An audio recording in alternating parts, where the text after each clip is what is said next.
పవన్ కళ్యాణ్ గారి గురించి పేరు నాని మాట్లాడిన మాటలు ఒకసారి ఏం మాట్లాడాడో వినిపిస్తే ఒకసారి వినండి.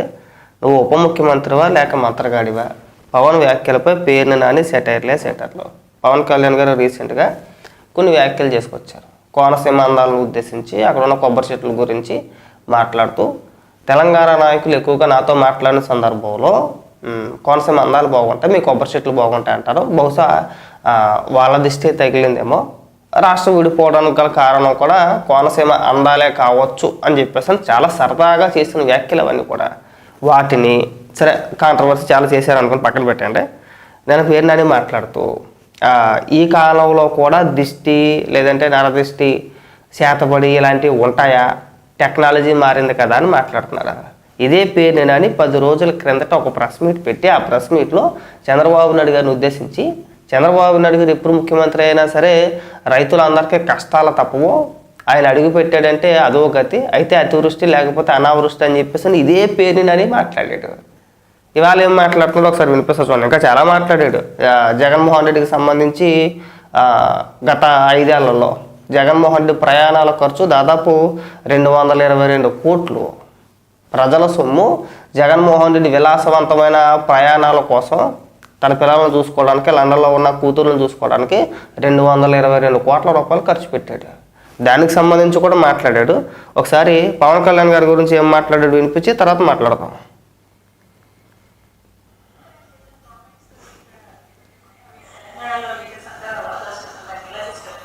పవన్ కళ్యాణ్ గారు ఏమన్నాడు?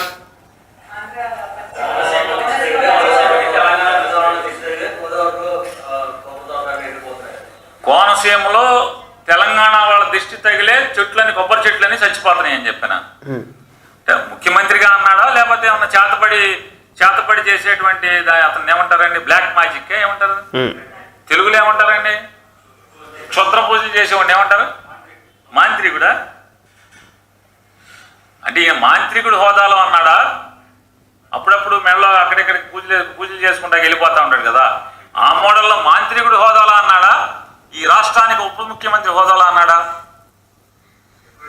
ఈ రాష్ట్రానికి ఉప ముఖ్యమంత్రి అయితే కనుక వెంటనే భారతదేశంలో ఉన్నటువంటి కేరళ నుంచో ఎక్కడి నుంచో సైంటిస్టులని ఇక్కడ లేకపోతే కనుక కేరళ రాష్ట్రం నుంచి అయినా సరే సైంటిస్టులను తీసుకొచ్చి ఆ చెట్లకు వచ్చినటువంటి వ్యాధి ఏంటో పరిశోధన చేయించి దానికి విరుగుడికి మందు కనుక్కొని ఆ చెట్లని బతికించాలి.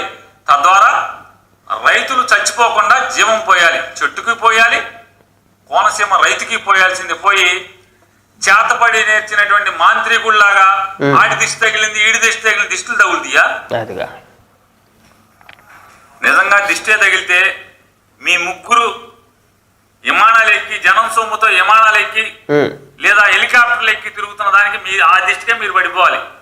అంటే అలా కూలిపోతారా? కొబ్బరి చెట్టు పెచ్చనా కొడక ఏం మాట్లాడుతున్నా ఇకన్నా అర్థమవుతుందా?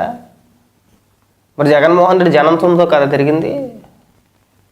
క్లియర్గా అఫీషియల్గా మీరు రీసెంట్గా వైఎస్ఆర్సీపీ పార్టీ అఫీషియల్ పేజీలో కావచ్చు, వైసీపీ నాయకులు కావచ్చు, లేదంటే తనకు సంబంధించిన సాక్షి ఏదైతే ఉందో సాక్షి టీవీలో, సాక్షి పత్రికల్లో నారా లోకేష్ గారి ప్రయాణాన్ని ఉద్దేశించి, ఆ ప్రయాణ ఖర్చును ఉద్దేశించి, పవన్ కళ్యాణ్ గారి పర్యటనను ఉద్దేశించి అంతా కూడా రాష్ట్ర ప్రభుత్వమే భరిస్తుంది, ప్రజల సొమ్మునే ఖర్చు పెడుతున్నారని చెప్పేసి ఒక పెద్ద ఎత్తులో ప్రచారం చేశారు. దాన్ని ఆధారాలతో సహా ఖండించారు. ఎక్కడా కూడా రాష్ట్ర ప్రభుత్వ సొమ్ము ఎక్కడా ఖర్చు పెట్టట్లేదు. వ్యక్తిగతంగా వాళ్ళ పర్యటనలు ఏవైతే ఉన్నాయో, అంటే ప్రభుత్వానికి సంబంధించి పర్యటనలు పక్కన పెడితే మిగతా పర్యటనలకు సంబంధించి అన్ని ఖర్చులు కూడా వాళ్ళే భరించుకుంటారు.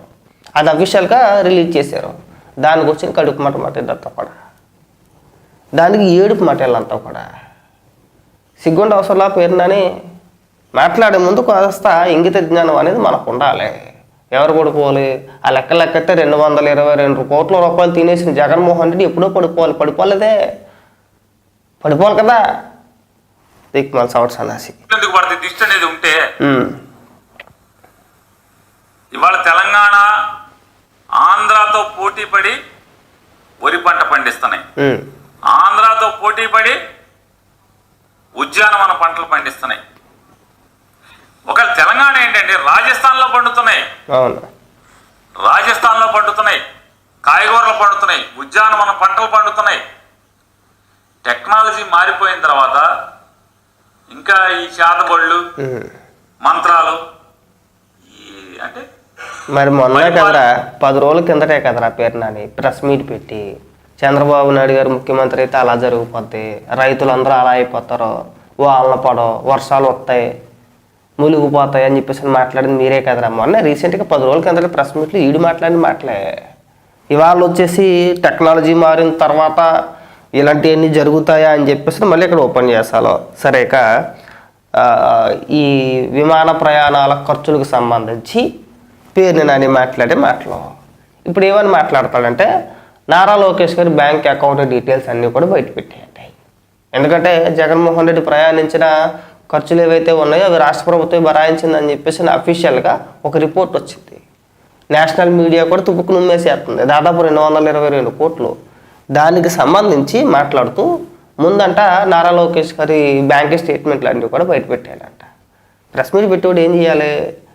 ముందు జగన్మోహన్ రెడ్డి ఖాతాలో లేదంటే జగన్మోహన్ రెడ్డికి సంబంధించిన కంపెనీలు ఏవైతే ఉన్నాయో సాక్షి కావచ్చు, భారతీయ సిమెంట్ కావచ్చు, ఇంకోటి కావచ్చు వాటి ఖాతాల్లో కూడా లేదు, మేము అఫీషియల్గా ప్రభుత్వ సొమ్ము మేము ఖర్చు పెట్టలేదు, ఇదిగో జగన్మోహన్ రెడ్డి ఖాతా నుంచి మేము ఖర్చు పెట్టుకున్నామని చెప్పేసి నా బ్యాంక్ స్టేట్మెంట్లు అన్నీ కూడా ముందెట్టుకొని ప్రెస్ మీట్ పెట్టి మాట్లాడాలి.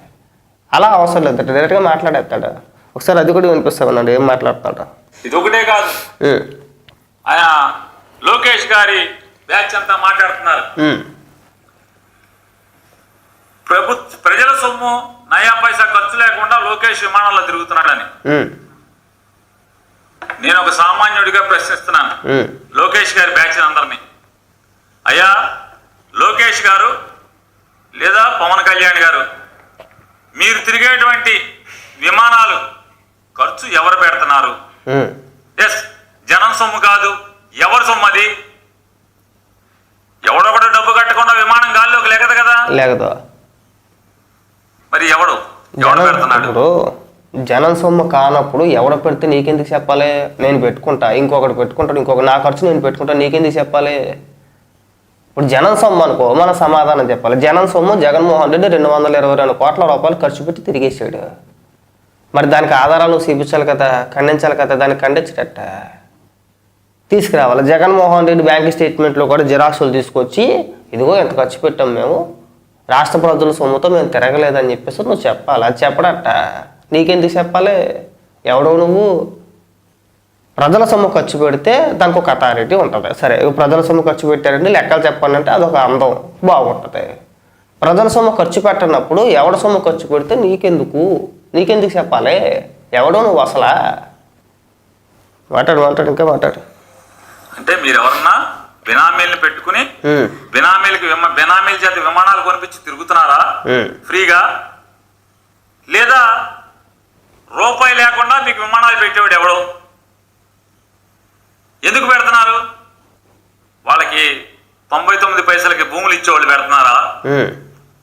వైజాగ్లో ఎకరా 50 కోట్లు విలువ చేసేటువంటి ఎకరం భూమిని 90 పైసలకి తీసుకుంటున్నటువంటి తీసుకోవడమా, లీజుకి ఇవ్వడమా, అమ్మేస్తున్నారా లేదంటే వాళ్ళు కొంటున్నారా అనేది వీళ్ళు క్లారిటీగా చెప్పరు. ఇక్కడ ఏ ప్రభుత్వం అయినా సరే, ఏ పరిశ్రమకైనా ప్రభుత్వం భూమి అమ్మదు, లీజుకి మాత్రమే ఇచ్చుద్ది. ఆ లీజుకి ఇస్తున్నారా అనే మాటను పక్కన పెట్టేశారు. ఇక డైరెక్ట్గా వాళ్ళు కొనేసారు లేదంటే రాష్ట్ర ప్రభుత్వం అమ్మేసింది అనే ఉద్దేశం రావాలని చెప్పేసి అనే విధంగా కట్టబెట్టేశారు. 99 పైసలకి ఇచ్చేసారు. ఇది ఎక్కడ ఇడిపో నాకు అర్థం కావట్లా. మీ హయాంలో ఏ పరిశ్రమకి భూములు కేటాయించలేదు, అది పక్కన పెట్టేసి వైఎస్ఆర్సీపీ పార్టీ కార్యాలయాలకి రాష్ట్ర వ్యాప్తంగా దాదాపు 46 ఎకరాలు కేటాయించుకున్నారు. ఎంతకి? సంవత్సరానికి 999 రూపాయలు. సరే, సంవత్సరానికి 1000 రూపాయలు వేసుకో లీజు. నేను కొనేసారు లేదంటే అమ్మేశారని చెప్పట్లా.